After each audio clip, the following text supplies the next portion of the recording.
Hello everyone, I am DoodleMans86 and today I am going to be showing a custom figure I made, and this is basically like a tutorial. So this is my tutorial for custom Godzilla Evolved Playmates figure. So here are some materials you're going to need on screen. You're going to need paint, black, purple, pink, white, brown, peach, and then of course you're going to need some brushes.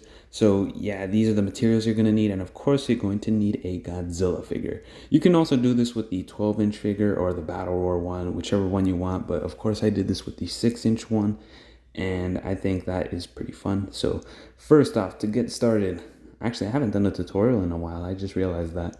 But yeah, so basically what you want to do, this is optional, but I put some browns and peaches on the figure. It's the first coat of painting I did, and I added some random splotches of gray, not in any particular order.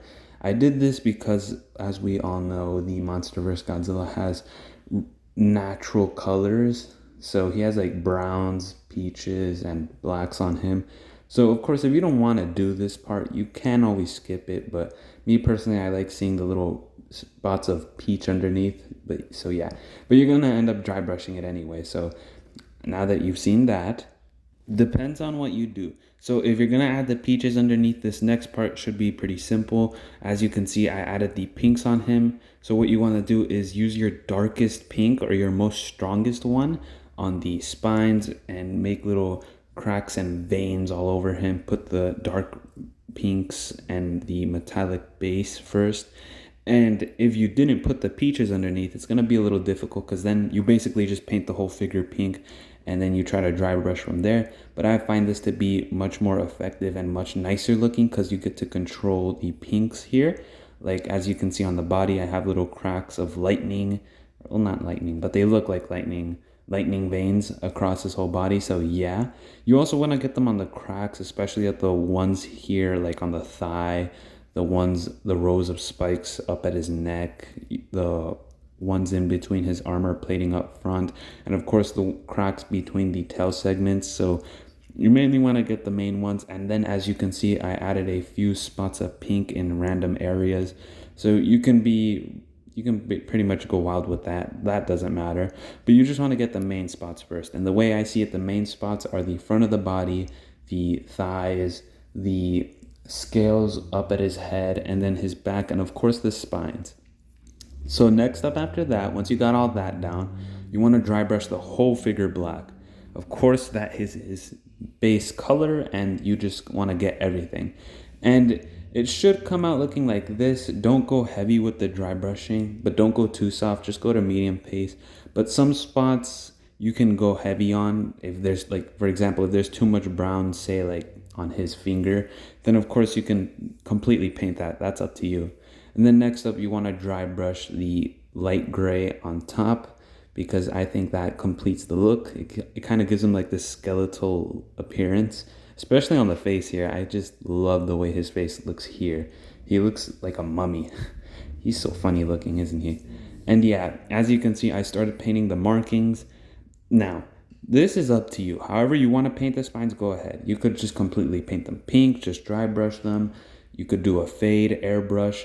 This part is entirely up to you. But the way I did the spines was I painted the white markings in the crevices, and then I dry brushed with a metallic pink because I wanted to keep that translucency, but at the same time I wanted to give his spines a pinker appearance.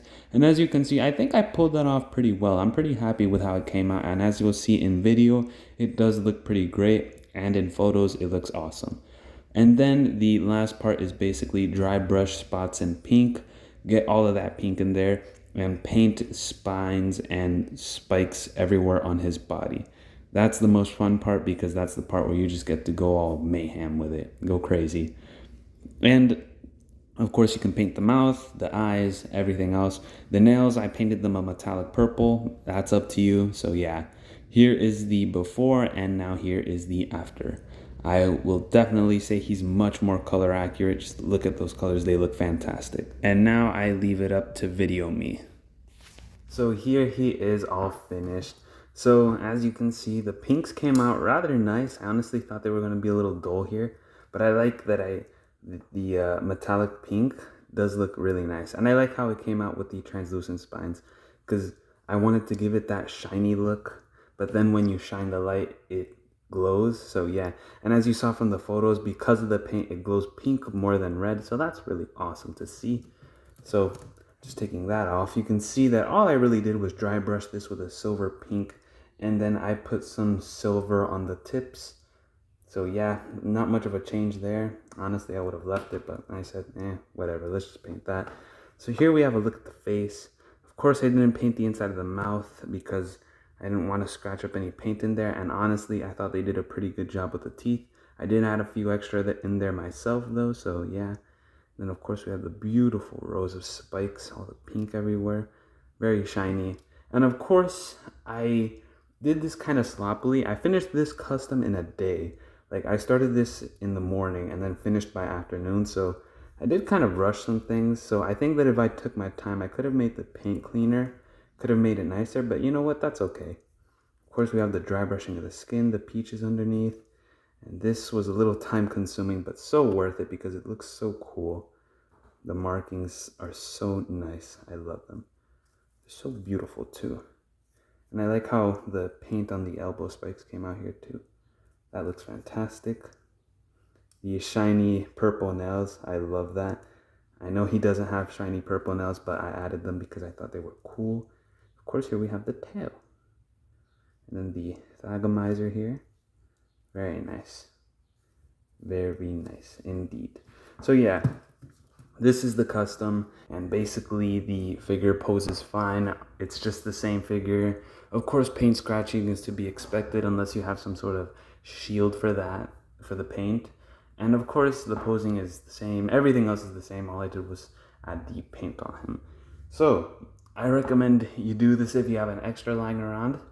It would be pretty nice, and I think it would look pretty cool in your collection. Of course, it takes time, so be patient and don't do what I do and rush the paint because it just looks awful. But I am impatient, so you should not be impatient because, yeah, you can make it look so much nicer with more time and more colors. But of course, he moves the same, so same figure and all. If you want, you can also do this with a bigger figure, like the 12-inch. And I think there's going to be a mega figure, and then I think there's also going to be a 24-inch. That would be really cool if I got to do this with that guy, because oh my lord, the pink you see. So yeah, that is the custom. Tell me all what you think about it. Thank you all so much for watching, and I'll see you all next time. Bye bye.